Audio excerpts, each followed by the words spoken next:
Bagyong Rolly.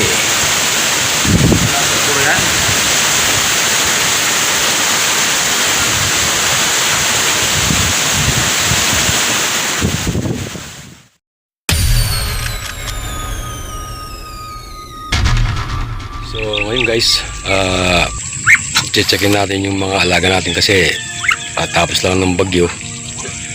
So baka mamaya mabasa na yung mga itlog kasi yung isa nalim din na, tapos nagpa-incubate ako ng 22 itlog. So itong nalim din na to, checkin ko baka nabasa kasi alam mo bagyo naman, ng bagyo, lakas ng bagyo. So mangyayari to, baka mabasa. So titingnan natin. Ayun sila guys, ano yan, 16 pieces yan. Ito nililimliman to. Ayan, tingnan.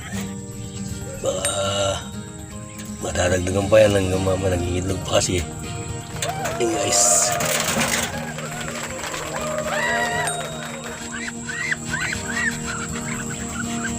Incubator.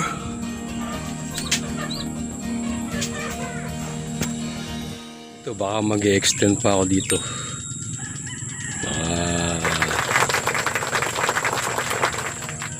By the end of November yan, pwede kong i-extend yan yung isa para sa mga sisiw, magiging sisiw.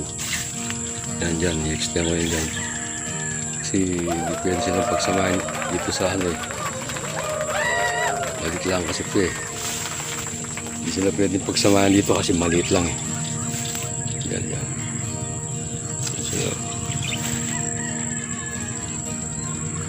So mga 20 days siguro mapipisa na yun. Bali 17 yung nasa incubator, tapos 16 yung nalimliman, tapos yung bagong itlog 14. Yun, tsaga-tsaga lang mag-alaga kasi para dumami sila. Tapos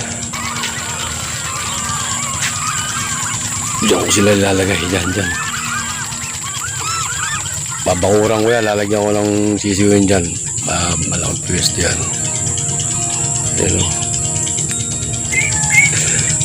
Yan. Para yan.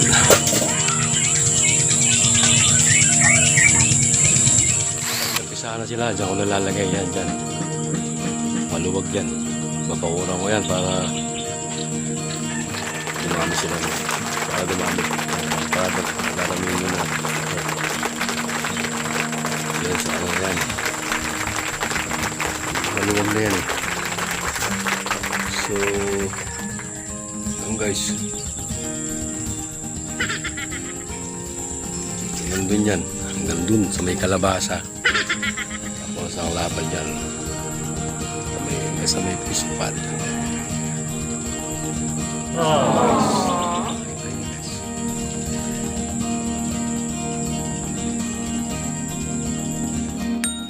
Diyan ako gagawa ng yan, papakuran ko yan para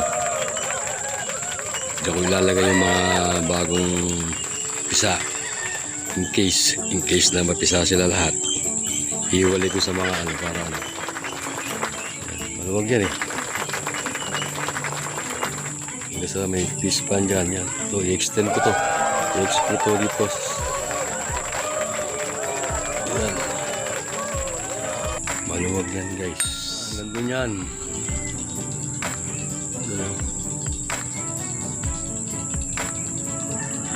Kita yan.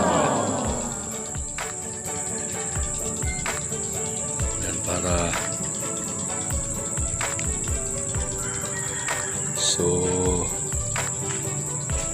yun, nakita nyo na pesto, tapos yung mga vlog yun.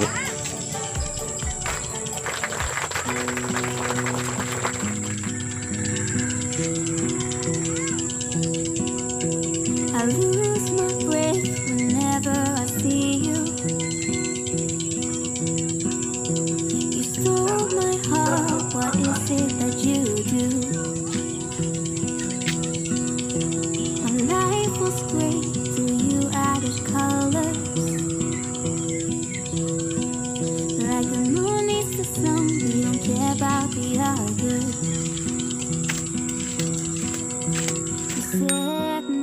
God bless all. world on fire. Ingat.